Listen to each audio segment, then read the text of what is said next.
سلام كرات حتي إذا channel مجمع بزحالفة جيزي أب تركن سوران زقات أمام من كتقات مريت سمحكم تخونو بتعمل زحزن زي سنبدن سب على خون داولا أبكو حسب جيزي كابز عالم استفلي لا قات أمي نحجي نسكلا كموت زد حنا قنا عزي زحزن أجر زقات أمان ناكلتا أحد والد فتسامح إذا متسئله سناي بكرتا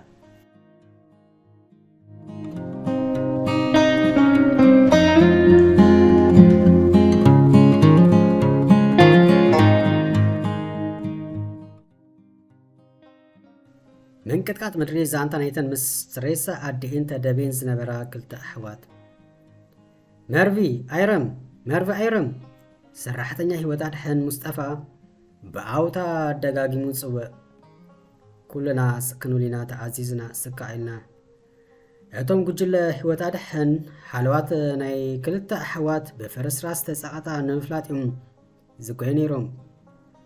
كاوشت دمسي انت سمعو دمايو مصطفى دقاقيمو زتصوع نيروم اتوم سرحتنيات هيوتات حن بإلكترونيكساوي مسارحة حاجزهم أوشت تفرس راس دمسي سب انت حالوا بحنتينت زتصبي نيروم مصطفى قال دمسي سلسمع أيرم أجوخن نواخن قريبنينا تسمعني دولخن بمبال كاب أيرمن حافتان توساخ دمسي نمسمع بحنتينت تتصبي اتم أبكباوي زنبرنا سوات ولا حانتي سمو أنا نبرن مصطفى قنا إلكترونيكساوي مسارحي يتقام سلا زنبرا دمس زسمع زنبرا يمثل محازوت عرمون مسانا وكينان نتي زفتر تأمل نمرأي كابدين حاقفا بساطة يتصبيانيرن أزيخ نفقتي أخي هجي رقي إلكي نزحاتك زلق ملس الله يخي هارايدو مصطفى يزارب زلو مرفي قال إسران 4 عمتيا أيرم حفتح أقوال 19 عمد أبتي حموش تدربي زلو أبدو تركي زركب جزءا بسانكتي بسوني زقات أما من كتقات مريتين أوش تجزء أنت صايتن كابز زقاتا كلتا معالتات جيرانين نعنقنا هتان كلتا معالتات كلتا سمون كوينين أن المستقاون كمين لنهم لومي ربيو أبو كلتا سمون نايقبركن عجوخن حموشتا داي أمو تتصباينا كنوز آكلنا بلن يتمسر حقنا حموشتا داي زيكونز ساعاتات كم زوسد مصطفى يفلتيو نتن بأينو كاير عين دمسن تراي زسمع زنبرا كلتا أحوات كنا كمو ترايو كبلن سخل زيادة نخيلا يلون تسفى أنت قريسكن كدحنا سلازيت خلا أجوخن تسفى آيت قرص أبلن مرفي أيرمن دمس نيتهم كمان كراقرو كوتصوان زقادلو زنبرو سرحتنيات مسمعة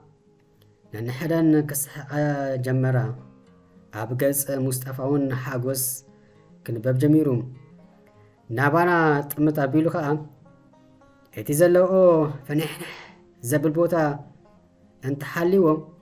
كسأسعون اي مسأل آن بلنا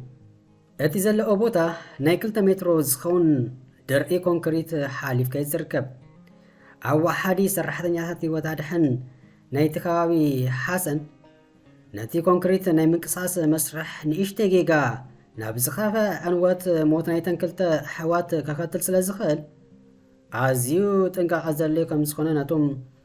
قجلئو هبروم كوكواتون كلاو تي روغيد درقي كونكريت كايودق ناتي كونكريت اتشكم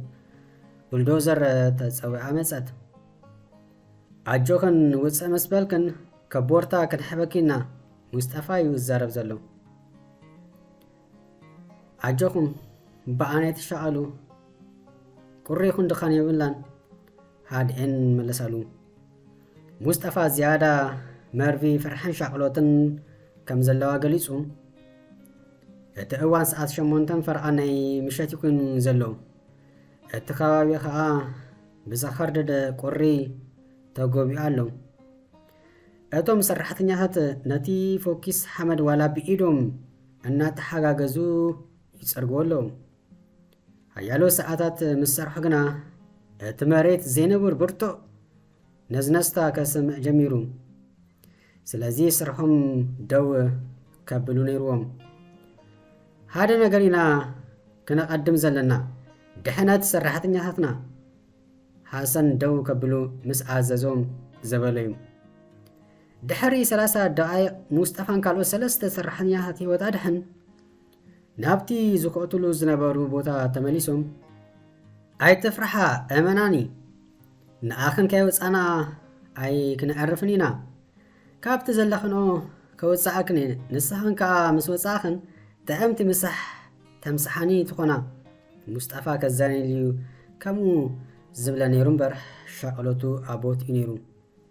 ንሰን እውን ንሓያሎ ደቂቕ ድምፆም ምስ ጠፍአን ጠቕሊሎም ገዲፎመን ዝኸዱ መሲልወን ተሻቒለን ነይረን ሕጂ ፈርቅለይቲ ኮይኑ ኣሎ ነተን ክልተ ኣሕዋት ንምውፃእ ዝተጀመረ ኩእታ ከዓ ዳግማ ይቐፂሉ እቶም ሰራሕተኛታት ህይወት ኣድሕን ንሓያሎ መዓልታት ኣይለቀሱን ንሕና ከዓ ኣብ ጥቓ እቲ ህንፃ ሓዊ ኣጉድና ነቲ ዝነበረ ዝሓሊ ንምክልኻል እጃምና ንገብር ነርና ፀፀኒሑ ከዓ ስቕበሉ ዝብል ድምፂ ካብ ሙስጠፋ ይስማዕ ነይሩ መብራህቲ ጠፊኡ እቲ ከባቢ ድማ ጸጥ ግብል እዩ ንእሽተይ ቀዳድ ከፊቶም እተን ክልተ ኣሕዋት በታ ቀዳድ ትመጽእ ዘላ ጩራ ብርሃን ላምፓዲና ይርአ እንትሓልየን ይሓቶን ኣሎ መርቪ ኣይረም ነዛ ብርሃን ትሪኣ ዶ ኣለኽን ጽቡቕ ሕጂ ንእሽተይ ካሜራ በዛ ቀዳድ ናባኽን ክሰድደይ እንተሪኢኽንኣ ነገራኒ ሽዑ እንታይ ከም ትገብራ ክነግረክኒ ንፍኣት ሓራይ ዶ በለን እቲ ሓሞት ኣብ ኩላሕና ወጥሪ ኣንጊሰ ሓሰን እውን ናብቶም ጉጅለ ተጸምቢሩ በታ ካሜራ ንዝተለኣኸ ስእሊ በታ ኣብ ኢድ ሙስጠፋ ዝነበረት ስክሪን ተሓጊዙ ንመርቪንን ኣይረም ይርአና ኣሎ ኣዝየ ክጽብቕቲ ኢኺ ብዙሕ ኣይትንቀሳቐሲ ኣይረም ምእንታን ንማርቪ ክሪኣ ነታ ካሜራ ሰሓብያ ኣብታ ካሜራ ኣይረም ፍሽኽ ኢላትና ጽቡቕ ዕድል ኮይኑ ኣብ መንጎቲ ዝነበረኦም ኣብ መንጎቲ ሸፊኖን ዘሎ ኮንክሪት ቁርብ ዘዋሳውስ ቦታ ነይሩ እዩ ኣብ ነፍሲ ወከፍ ሰብ ፍሽኽታ ነጊሱ እተን ክልተ ኣሕዋት ኩነታተን ድሓን ይመስል እታ ንእሽተይ ቀዳድ ብጥንቃቐ እንተገፊሓ ክልተን ኣሕዋት በኣ ተሳሒበን ክወፃ ይኽእላ እየን እንተኾነ ካብ መርቪ ዝተዋህቦም ሓበሬታ ነቶም ጉጅለ ቀሳነት ኣይፈጠረሎምን መርቪ ዝሓሊ ይስምዓ ከም ዘሎ ኣብ እግራ ሓደ ከቢድ ነገር ከም ዝስምዓ ነጊራቶም ሓካይም እግሪ ማርቪ ጋንግሪ ድዩ ገይሩ ዋላ ብብርቶ ቀዝሒ ዘስዕብ ሃይፓተርሚያ ጀሚሯ ክፈልጡ ኣይከኣሉን ሕጂ እዋኑ ንግሆ ሰዓት 5 ኮይኑ ኣሎ እቲ ነጓል ስለ ዝገፍሐ ብውሕዱ ነቶም ቀጠንቲ ኣባላት ህይወት ኣድሕን ክኣቶም ይኽእል እዩ ሓደ ኣትዩ ከዓ ንኢድ ናይ ኣይረም ክሕዞ ክኢሉ ሬሳ ንኣዴና ኣብዝሎ ድሮ ክጨኑ ስለ ጀመረ ክነስተንፍሳ ይከኣልናን ኣርያማ ነቲ ኢዳ ዝሓዛ ሰራሕተኛ ተዛሪባቶም ክልተን ኣሕዋት ኣብ ጎኒ ሬሳ ናይታ ብከቢድ ኮንክሪት ተጻቒታ ህይወታ ዝሓለፈት ኣዴኤን መዓልታት ገይረን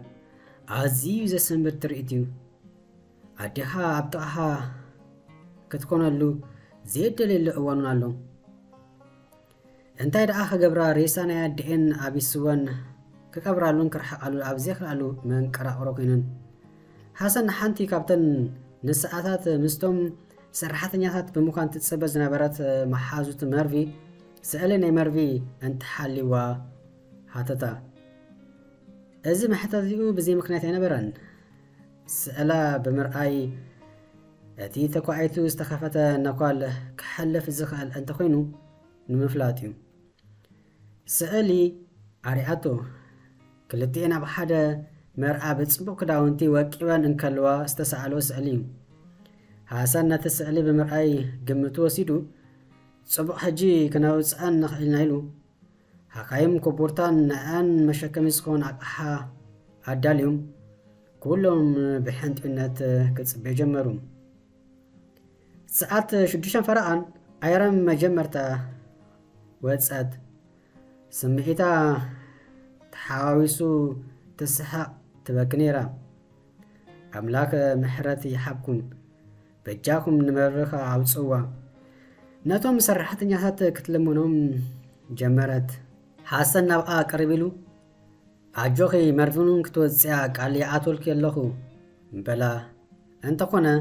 ንመርቪን ምውፃእ ተወሳኺ 30 ደቓይቕ ወሲድ እዩ። ነቲ ብኮንክሪት ተቐርቂሩ ዝነበረ እግራ ብዘይ ተወሳኺ ሓስያ መጀመርታ ከውፅእዎ ነይርዎም። እውስ ስርሒት ከዓ ኮይኑሎም። ማርቪ ምስ ወፀት ኩሉ ሰብ ክስሕቕን ከጣቕን ጀሚሩ። መርቪ ቃንዛ ብዝተሓዋወሰ ድምፂ ናይ ብሓቂ ብሕይወት ኣለኹ ብምባል ሓተተት። ሙስጠፋ ፍሽኽታ ሰኒዩ እወ ብሕይወት ኣለኸ ጽብቕቲ ኢሉ መለሰላ። እተን ኣብ ደገ ኮይነን ክጽበያ ዝጸንሓ መሓዙት መርቪ ኣይረም ኣብዚ ኣለን ኣይትፍርሓ ብምባል ብሓጎስ ብብኽያት ተሰኒን ነንሕደን ተሓቓቐፋ ክተዓበዳ ጀመራ። ክልቴን ኣሕዋት ኣምቡላንስ ተሰቒለን ናብቲ ኣብ ሜዳ ኩዕሶ እግሪ ተደኪኑ ዘሎ ጊዜያዊ ሆስፒታል ክሳብ ዝውሰዳ ከዓ ብፊኒስትራ ናይታ ኣምቡላንስ ይዕዘባ ነበራ። ድሕሪ እዚ ኩሉ ሓጎስ እቶም ሰራሕተኛታት ህይወት ኣድሕን ኩሉ ሰብ ስቕ ክብል ኣዘዙ። እዚ ኣብ ውሽጢ እቲ ህንፃ ብሕይወት ዝተረፈ ሰብ እንተሎ ንምርጋፅ ናይ መወዳእታ ደወል ይኸውን። ሙስጠፋ ድምፂ ይስማዓኩም ዶ ኣሎ? ክትምልሱ ትኽእሉ እንተኾንኩም በጃኹም ነቲ ዘለኹሞ መሬት ተንክፎ ወይ ኣፍኪስኩም ሕረሞ። ሙስጠፋ እዩ በታ ኤሌክትሮኒክሳዊት መሳርሒ ተሓጊዙ ተፈትሽ ዘካይ ነይሩ። ዝኾነ ድምፂ ስለ ዘይሰማዕ ከዓ ብቀይሕ ሕብሪ ገይሩ ኣብ ዙርያ ቦታ ናይቲ ህንፃ ተፍተሽ ከም ዝተወድአ ዝሕብር መልእኽቲ ኣንበረ። ሙስጠፋ ኣብ ገጹ ከቢድ ሓዘን እናተነቦ ንሰብ ምድሓን ኣዝዩ ጽቡቕ ስምዒት ዝህብ እዩ። እንተኾነ ሞት ዘይብሉ እንተዝኸውን ክንደይ ባሕ ምበለ እናበለ ምስ ማርቪ ምስ ኣርየም ደኣ ክትምሳሕ ዲኻ ኢለ ሓቲተዮ። ተስፋ ግብር ሓደ መዓልቲ ብሓደ ክንምሳሕ። እቲ ኣዝዩ ዘገድስ ነገር ግና ብሕይወት ምምፃእን እዩ እባል ኣብ ካልእ ዝፈረሰ ህንፃ ሰብ ብሕይወት እንተለዎ ንምፍታሽ ተብተብ እንዳበለ ተፈልየኒ ይብል ነቲ ፍጻመ ሪኡ ነቲ ጽሑፍ ዘዳለወ ካብ ዘይሓሰብከ ምርካብ ይሰውረና።